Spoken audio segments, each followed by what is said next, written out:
What's up, softball players, parents, coaches? I'm Coach Dan Blewett. In today's video, we're going to talk about softball specific workouts and if they're really a thing.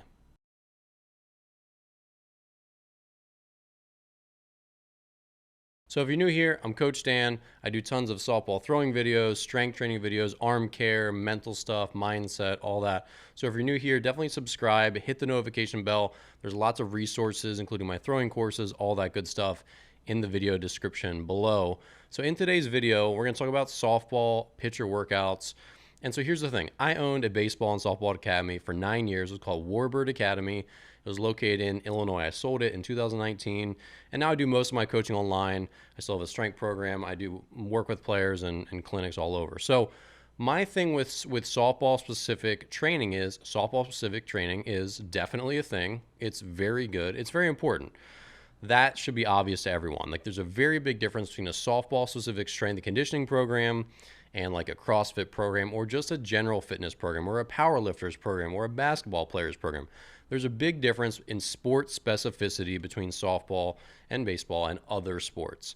However, once you start getting into the nitty gritty of different positions, the difference becomes much more minute and a lot less important. So let's explain why that's the case.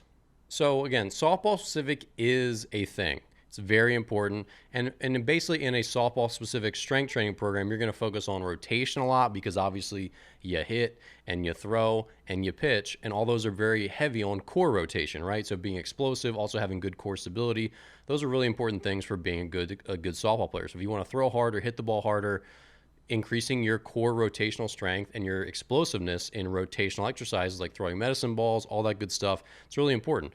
Also, your lateral hips, strengthening the small glute medius and all those the little glute group in the side of your butt and your legs. That's really important for helping to protect your knees from ACL injuries and meniscus injuries, because your knees tend to cave as a female athlete a little more than male athletes do, because you tend to have wider hips, and that increases the Q angle at your knees. So having strong lateral hips is really good injury prevention. It's a really smart thing for female athletes in pretty much all sports.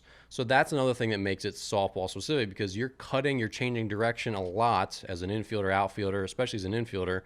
And so having that, again, sports specific, if you're just a sprinter, you don't need as much lateral hip work, even though it's still important. You don't need as much as a player that plays soccer or softball, where you're changing direction a lot, or basketball, obviously.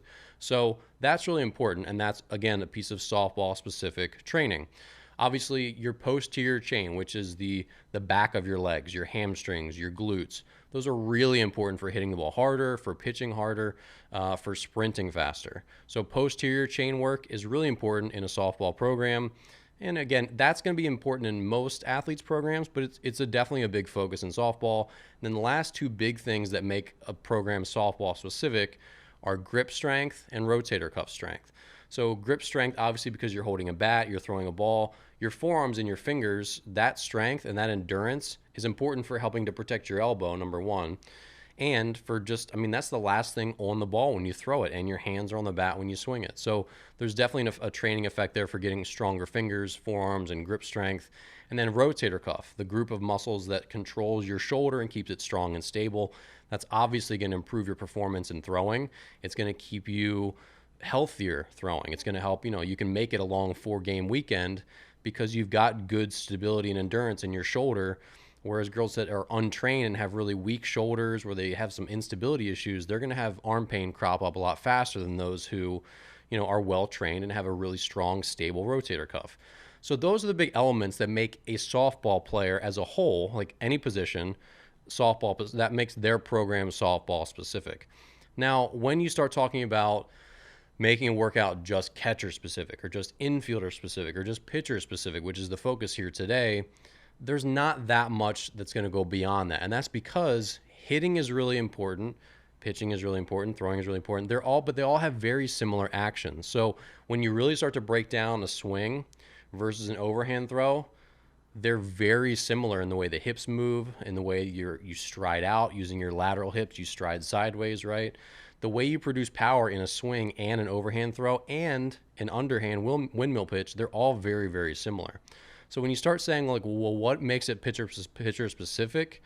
there's an extra focus on arm care. So if you're a pitcher and you're going to be pitching 100, 200 innings in a season, yeah, we need to do more arm care than maybe a shortstop would. And of course, shortstops are throwing a lot too. They need it in their program as well, but we're definitely going to take it a little more seriously when you're a pitcher. Lateral explosiveness, lateral hip strength, again, like the softball stride as a pitcher is a really explosive sideways push, right? So we're going to probably spend more time on your lateral hip strength and different exercises like that, maybe some lateral jumping. Again, probably more so than we would an outfielder or a catcher. And then obviously one of the prime movers of increasing your pitching velocity as a fast pitch pitcher comes from your lats, these big wing muscles in your back. So we would probably focus a little more of our effort on back strength, specifically exercises that target your lats. Of course, pretty much any rowing exercise, whether it's a chin up, pull up, horizontal, all the different ways, one arm, two arm, they're all going to hit your lats. But some exercises like chin ups are going to hit your lats a little bit more and less of your mid back than like a horizontal seated row might. So, but here's the big thing, and this is the main point of this video. Specificity is mostly targeted at this sport. So again, a softball player's program is much different than a football player's program or a track stars program or a basketball player's program. But even then, 80% probably, that's the number I've always put it at, and I think most strength coaches will put it at. 80% of a basketball player's program is going to be the same as a softball player's program. 80% of a softball player's program is going to be the same as a football player's, a boys program.